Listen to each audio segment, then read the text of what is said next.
कृषि एवं किसान कल्याण विभाग के ब्लॉक टेक्नोलॉजी मैनेजर सुंदर सिंह तेवतिया ने किसानों को कपास की फसल के बारे में जानकारी देते हुए कहा कि हरियाणा सरकार देशी कपास के उत्पादन को बढ़ावा दे रही है।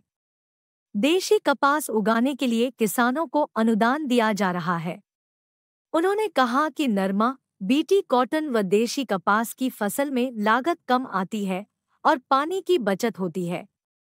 कपास की फसल का बाजार में भी अच्छा भाव मिलता है, इसलिए किसानों को धान की फसल को छोड़कर कपास की खेती करनी चाहिए। उन्होंने किसानों को कपास की फसल में लगने वाली बीमारी गुलाबी सुंडी की पहचान एवं नियंत्रण के बारे में जानकारी दी गई। किसानों को कपास के कीड़ों का एकीकृत प्रबंधन के बारे में बताया गया। किसानों को कपास की फसल में सफेद मक्खी का प्रबंधन के बारे में जागरूक किया गया। सहायक तकनीकी प्रबंधक अतुल कुमार शर्मा ने कहा कि कपास की फसल में गुलाबी सुंडी की निगरानी फूलों व टिंडों पर करें। खेत के अलग अलग पौधों से 20 हरे टिंडे तोड़कर उसमें घुसी गुलाबी सुंडी को गिने। यदि इसमें 2 या 2 से अधिक सुंडियां मिलती है तो गुलाबी सुंडी की रोकथाम के लिए स्प्रे करें। कीटनाशकों का छिड़काव दोपहर 12 बजे से पहले या फिर शाम के समय ही करना चाहिए। एक ही कीटनाशक का छिड़काव बार बार नहीं करना चाहिए। कीटनाशकों का छिड़काव करते समय सावधानियां रखें। नमस्कार जी, मैं सुंदर Singh Tewatia, block technology manager, कृषि विभाग पलवल। आज हमने अरमा गांव में कपास फसल को बढ़ावा देने के लिए एक किसान मेले का आयोजन किया है, जिसमें काफ़ी 350-400 किसानों ने यहाँ पर भाग लिया है। दूर दराज के गांवों से भी किसान यहाँ पर उपस्थित होंगे। कपास की फसल को बढ़ावा देना है हमें। हमारा मकसद यही है कि हमारे ज़िले में पानी की कमी लगातार होती जा रही है, भूजल स्तर नीचे जा रहा है। उसको सुधार करने के लिए हमने कपास की फसल को बढ़ावा देने के लिए आज अरमा गांव में कपास दिवस का आयोजन किया है। और साथ ही साथ कपास में लगने वाली बीमारी, जैसे कि आजकल गुलाबी सुंडी का प्रकोप फसलों पर दिखाई देने लगा है, उसके बारे में भी हमने किसानों को बताया। और एलाइन डिपार्टमेंट जो और पशुपालन से, हॉर्टिकल्चर से, AA डिपार्टमेंट से भी आए, उन्होंने भी अपनी स्कीम के बारे में यहाँ आकर सभी किसानों को बहुत अच्छी तरह से अपनी स्कीम के बारे में जानकारी दी। किसानों क्या अपील की गई है? क्या अपील की गई?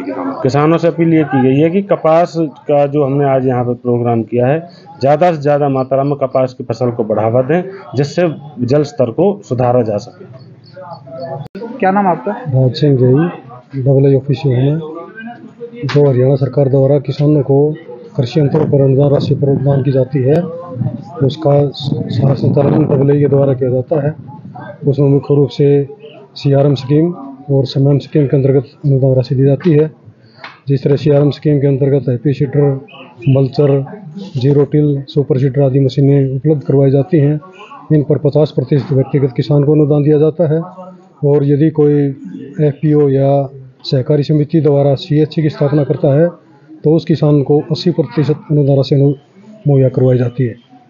समान स्कीम के अंतर्गत किसानों को 40 से 50% अनुदान राशि का प्रावधान है, जिसमें SC कैटेगरी, महिला किसान और समाल व मार्जिनल किसान को 50% और बड़े किसान को 40% अनुदान राशि प्रदान की जाती है।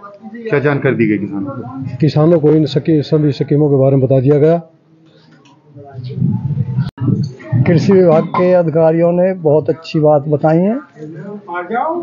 जो हमारे ये इस कपास में या इसमें जो रोग लगते हैं, रोग की बीमारियों के बारे में उन्होंने हमको दवाई के लिए अच्छी बात बताई है। कौन कौन सी दवाई डालनी है और कितना खाद डालना है।